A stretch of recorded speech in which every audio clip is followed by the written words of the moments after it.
Hi, everybody. Welcome back to the MetaStellar YouTube channel. My name is Maria KOROLOV. I'm the editor here at MetaStellar. And are you looking for some free science fiction and fantasy books to get you through this weekend? Because we've got them. We've come to the right place. Today's list includes a mysterious bookshop, cursed swans, and two different books based on the Hades and Persephone Greek myth. Before we get to that, I want to thank reviews editor Krista Noland and our editors E.S. Foster, TERRI Wells, and Lilibet Dominguez-Torres for helping us out with the reviews. And TERRI Wells is here with us today. Hi, TERRI. Oh, she's busy. Okay, we'll come back to her later. All right. So, for those who are new, every single Friday we read the first couple of chapters of the top 5 books on Amazon's free sci-fi and fantasy bookshelf.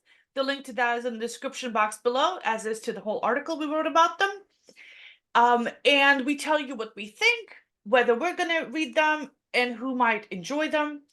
The books don't stay free for long, so if you don't want to miss any of these, you can subscribe to our channel and also to our newsletter, so you can get them in your inbox every Friday at 5 p.m. Eastern.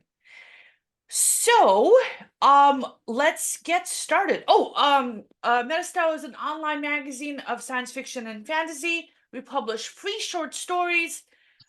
We publish reviews and a whole bunch of other stuff, and it's thanks to your support, because all of us, the entire staff here, is all volunteers.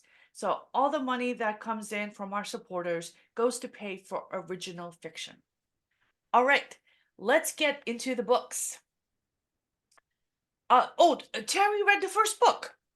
Let me make that a little bit bigger so you guys can see that for a second there. It's Bittersweet Breadcrumbs by Aster. It's the first of 2 books in a fantasy romance series. The other book has yet to be released, and this is the author's first time on our free Friday list. And again, that's Bittersweet Breadcrumbs by Aster. So TERRI, what did you think of it?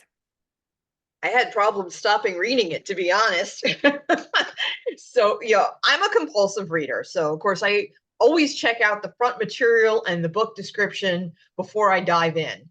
Well, the description that Amazon provides notes that this is the first book in a duology and that it ends in a slight cliffhanger. So right away, I know I'm in dangerous territory, but the story centers around a bookshop. So I know I'm going to be drawn in regardless. We meet our heroine, Doria, rushing home in bad weather from a bad day at her job in the tiny tourist town's cafe. 2 years ago, she left the college where she was training to be a librarian to travel across the country to be with her boyfriend, who promptly dumped her 2 months after the move. She's finally getting back on her feet, but she misses the city and the university and dives into books to escape life's harshness. As you can tell, she's become a jaded adult. Well, she escapes the storm, which is getting worse, by ducking into a bookstore she hasn't seen before in a part of town she doesn't frequent much. It's a warm, welcoming sanctuary. And after meeting a couple of the store's regulars, one quite welcoming, the other a little bit creepy, she has her meet cute with Miles, who reluctantly admits that he's the store's owner. Well, right away, there's a mystery. Why would he be hesitant to admit that he's the owner? Now, Miles isn't Doria's type. He's a tall, polished, sophisticated, handsome gentleman. He's also clearly very hot. And of course, she finds herself drawn to him. And yes, his eyes are twinkling when they meet, seemingly because he startled her in the horror section and is kind of enjoying her reaction.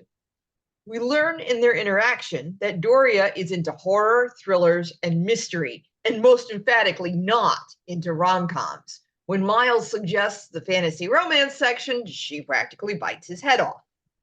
Miles quickly apologizes. Doria tries to leave the store in a huff, but she forgot about the expensive leather-bound Poe volume she slipped into her bag while she looked at other books in the horror section. Well, Miles hasn't. He stops her and politely asks her to hand it over. She's embarrassed because she really did honestly forget and hadn't intended to steal it. So she asks him not to call the cops. He agrees not to and makes a bargain with her. He'll give her one of the books from the bookshop of his choosing for her to read and return so we can discuss it like civilized people. Of course, he picks a book of fantasy romance short stories and urges her to give it a chance. She can even read just one story, not the whole book. She agrees, but figures she'll despise it and let him know. He says he'll be anxiously awaiting her return. When she gets home, she expects to hate the book, because even as a little kid, she never went in for the frilly fairy tale princess stuff. The first story in the collection is too light and airy for her, so she turns to the second story. Well, there's an F-bomb in the first sentence of that one, so she figures there's hope for it. What follows is a story within a story format. A headstrong and determined young woman is on night patrol in the enchanted forest with a childhood friend, hunting down a witch who has been stealing away one villager a month for the past 6 months. Well, Doria gets into the story, and frankly, so did I. Chapter 2 of this book ends on a cliffhanger in the fairy tale and leaves both me and Doria wanting to keep reading. Well, I know what I'll be reading this weekend. I'm usually not big on stories within stories because it's hard to do them well, but this one looks like it's going to work. Both the frame and the story within it are well written, and there really are 2 separate full-fledged parallel stories to wonder about. Given the setup, I know there are going to be more stories within stories, and I want to see what the author does with them. All the characters in both the main story and the story within the story so far are interesting enough that I want to learn more about them, and more importantly, what happens to them next. So if you like fairy tales that aren't sappy and some mystery with your romance, this might be the book for you. Thanks, Terry. Okay, on to book number 4 of Curses and Moonlight by J. Ann Curtis. Let me make that a little bit bigger for you guys so you can see that cover. Here you go. And it's the first of 2 books in the Villain's Kiss, a dark fantasy fairy tale retelling series. The other book is $4 and is not in Kindle Unlimited. And this is also the author's first time on our Free Friday list. So first, a disclaimer. I'm not a fan of fairy tale retellings or of romance, and this book has both. And also, this book has swans, and I'm not a fan of swans. They're mean. Their reputation for monogamy is totally undeserved. And our protagonist, Odette, is a swan, at least most of the time. So the book opens with a row of swans soaring through the sky, then landing in a pond and turning into a bunch of women in white dresses. And Odette is one of them. They're all under some kind of curse. One of the other swan women hands Odette a bone and stone knife. Her job is to kill some guy in order to break the curse. Odette worries, however, that killing the guy won't help. Still, she's going to try. And in addition to possibly breaking the curse, she also wants to kill the guy in order to avenge her mother's death. And she walks off into the woods and finds Rothbart, the guy who cursed them. And he wants some information from them. He wants to know if she's remembered anything new. She hasn't. We don't know about what, but she hasn't remembered anything yet. But she asks him, is he going to release them from the curse if she tells him? And he says, no, they are never going to be free. This curse has no time limit. However, there is a time limit on another deal that they struck, which is due to expire in a few months. And once this other deal expires, the swan women will die excruciating deaths. So she pulls out her knife to kill him, but he says that if he dies, they'll all be cursed forever. But the curse has an out, like all curses do. If she finds a man willing to vow undying love to her, the curse will break.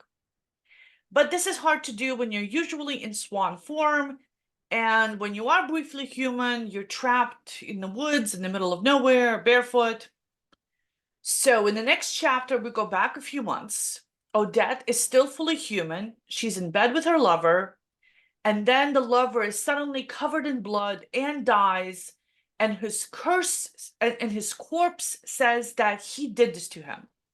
Then she wakes up because it's all a dream. She's been having a nap, and now that she's awake, she's got to get to work. She's an assassin. Yeah, so that came out of left field. I did not expect that. So she's part of an elite group of assassins founded by her mother, and there are several women in this assassin group. And that's where we find out about this mysterious deal that they struck. So the assassins have an assignment, and they have exactly a year to carry it out. And if they don't, they're all going to die because their employer has cast a curse on them to make sure that they carry out this assignment. And her mother made this deal without apparently doing any due diligence or telling anyone who their employer is or anything really. She sounds like a pretty bad manager. Mm-hmm. So, yeah. So Odette's job is to kill one of the two main targets. And the main target is the wife of the chief sorcerer of the queen. And the other main target is his daughter, and then they're going to kill the sorcerer too while they're at it. It's her first official mission, which is another sign that the mom is a bad manager. All their lives depend on getting this right. The mother and the daughter are the primary targets of the assassination. If Odette gets this wrong, they're all going to die. Why are they letting a newbie do this? Anyway, so then the mother says that the reason she took the deal is because the money was so good that the two of them could retire. And Odette's like, oh, but I don't want to retire. I want to take over the business from you, and I want to be the chief assassin, and I'm just getting started my career. And her mother says, no, I'm turning over the business to somebody else, a more experienced assassin. And so Odette is all salty about this because she wanted to be in charge, even though she has literally zero experience.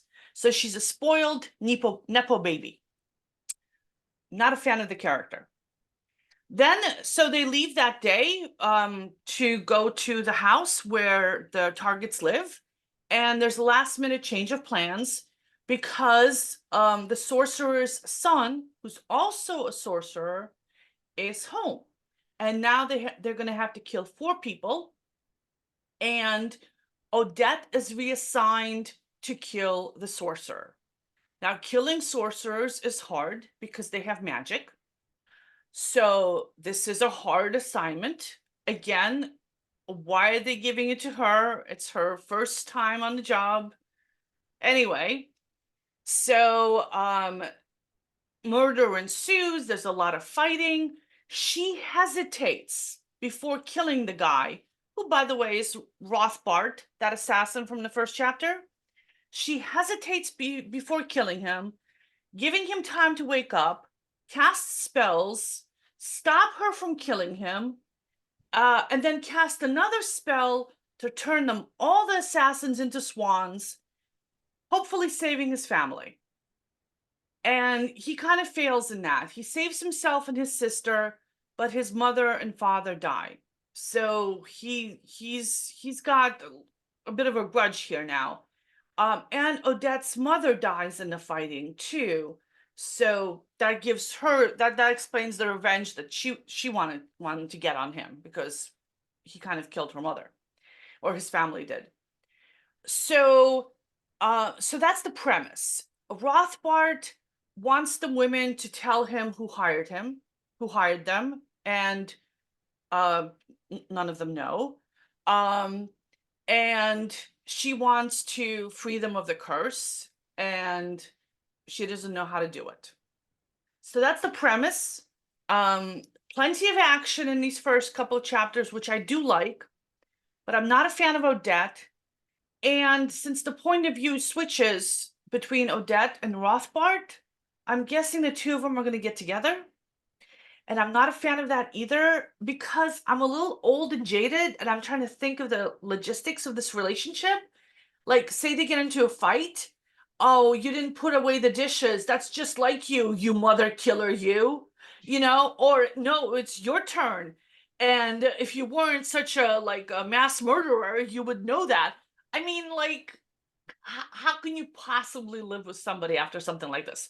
But anyway, aside from that issue and the fact that I'm really not a fan of her personality, which I don't think is going to be much of a deal breaker to people who like this genre.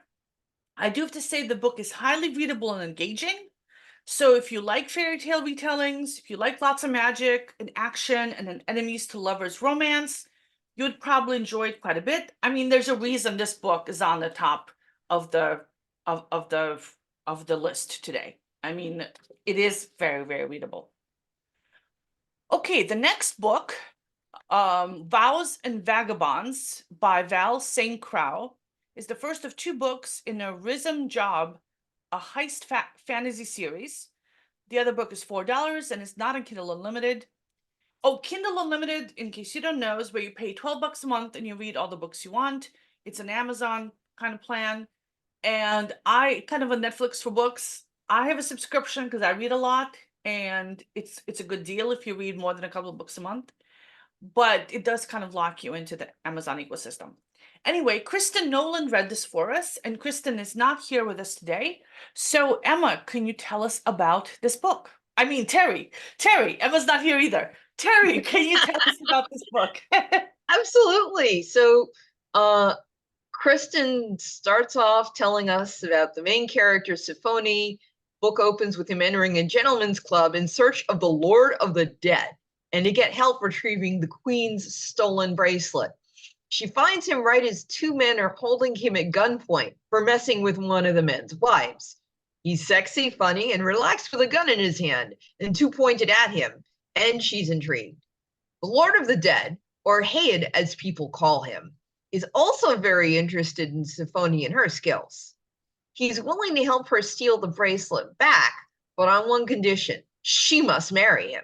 Shocked and frustrated at his proposal, she leaves.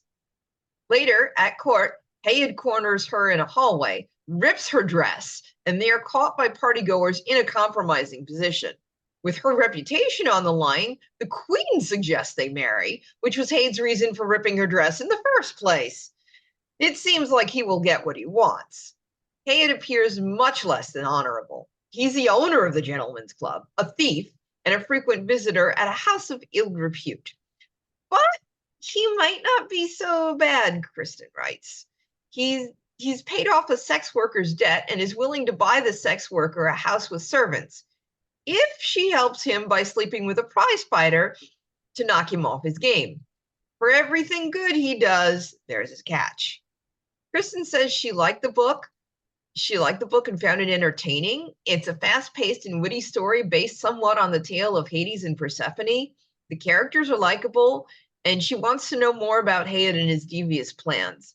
She's on the fence about continuing, though, mostly because she's reading about 5 books right now. She notes that the author uses a few wonky spellings, so if you can get past that and enjoy historical fantasy and a good mystery, you will enjoy this book. Thanks, Terry. Okay, next on our list is the second most popular book today on the science fiction and fantasy free list, Ivy and Bone by R.L. Perez. And Emma Foster read this for us. And this is the first of 4 books in the Ivy and Bone, a paranormal romance series. The other books are $5 each, and they're not in Kindle Unlimited. And this is the author's second time on our Free Friday list. We previously reviewed this book in April. So Emma says that the story opens from the point of view of Cyrus, who is based on Hades, the Greek god of the underworld. He rules over his 6 brothers and father with an iron fist, but he also has ties with the mortal world. The reason he gets to be so powerful, to the point where he can harm other gods, is because he made a deal with a mysterious book where he ushers mortal souls through the underworld. But his family members aren't happy with this. His father tells him 3 of his brothers are planning a mutiny, and the father himself is poisoning the river Acheron. Once the river dries up, all the mortal souls will be released. Cyrus will be forced into the mortal realm where he'll be trapped, ending his reign as the king.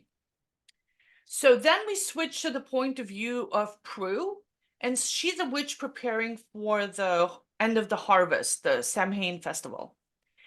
And she's trailed by the ghost of her sister, and Prue wants to bring her sister back to the land of the living. Months earlier, her sister had sacrificed herself to save the village, and she gifted Prue her magic in the process of the sacrifice, which Prue feels guilty about. And she also feels guilty that she couldn't save her sister. And the sister sacrificed herself fighting against an army of dead souls from the underworld. So it sounds like the river Acheron has in fact dried up, and Cyrus is about to be exiled into the mortal realm. And so now in the mortal world, Cyrus will need to work together with Prue to keep death and darkness from taking over. Emma says she hasn't read too many Greek myth retellings, but this one sounds intriguing to her. It's clear that the author researched Greek mythology extensively and found a lot of inspiration there. And she liked the fact that the book asks what would happen if the underworld broke open and all the souls wanted their revenge. But she says it's a little difficult to understand exactly when everything's happening. Prue's sister sacrificed herself months ago, but from Cyrus's point of view, it seems to be happening in the present, even though it hasn't happened yet. So she was a little confused about this, but she thinks it might be cleared up if she reads on. And she is planning to read more of the story. She says if you enjoy mythological retellings and are looking for something new to check out this weekend, pick up this book. And before we move on to book number 1 on today's list, I want to thank our sponsors. As I said earlier, we are all volunteers, so all the money donated by Patreon supporters goes to pay for original fiction. And we've just finished our spring submission cycle, and we've got a whole crop of brand new, original science fiction and fantasy and horror short stories to share with you.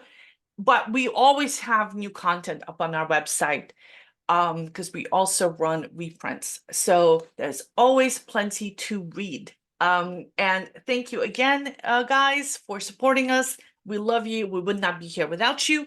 Also, we have merchandise. We have mugs and t-shirts, and we have 2 anthologies that we've published, and we're currently working on the 3rd, and TERRI is managing that anthology for us. So that's all happening right now. Keep an eye out for it. All the links are down in the description box below. Okay, now let's go on to book number 1, the top book on today's science fiction and fantasy free list. It's Of Blood and Roses by Georgiana Kent. It's a standalone fantasy romance retelling, and this is the author's first time on the list. Lilibet Dominguez Torres read this for us, but she couldn't make it here today. So, TERRI, could you tell us about this book? Sure. So Lilibet noted that this is another Hades and Persephone retelling, perfect for fans of enemies to lovers and revenge. In the first few chapters, we meet both of our main characters, Amias Demarque and Lamia Fontaine. Amias is an old and powerful vampire and half-fae who rules over a kingdom he once saved from an invasion. Every 100 years, he celebrates a big public holiday where every unwed 20-year-old girl has to visit him. If she makes flowers bloom, she will become his wife. It's now 200 years later, and the big holiday is coming around again. This is when we meet Lamia. She's participating in the festival because she wants to get some revenge. Revenge against who? Against the person that killed her brother. Does she get it, though? Well, I guess that's something you'll have to find out by yourself. The writing is okay, but the main problem Lilibet had with the beginning of this story was the pacing. She said it was a little too quick for her liking, which makes it feel like the story and the characters don't have much depth. In other words, it makes the way they react to the world around them seem superficial, and Lilibet is not a fan of that. She really didn't think that this was her type of book or that she'll be continuing it, but she definitely recommends you check it out if the premise seems appealing and you're a fan of books like A Court of Thorns and Roses. There you go. All right, thank you. Okay, so that's it for today's Free Friday list. I want to thank everybody for joining us here today. Let us know in the comments if you've read any of these books or plan to. Don't forget to like and subscribe to our channel for more bookish content. And don't forget, we have a newsletter that goes out every Friday afternoon. Thank you, TERRI, for joining me here today. It was great to have you. I'm looking forward to seeing you again next Friday, and I hope you have a great weekend. Hope everybody has a great weekend and enjoy your reading. Bye-bye, everybody.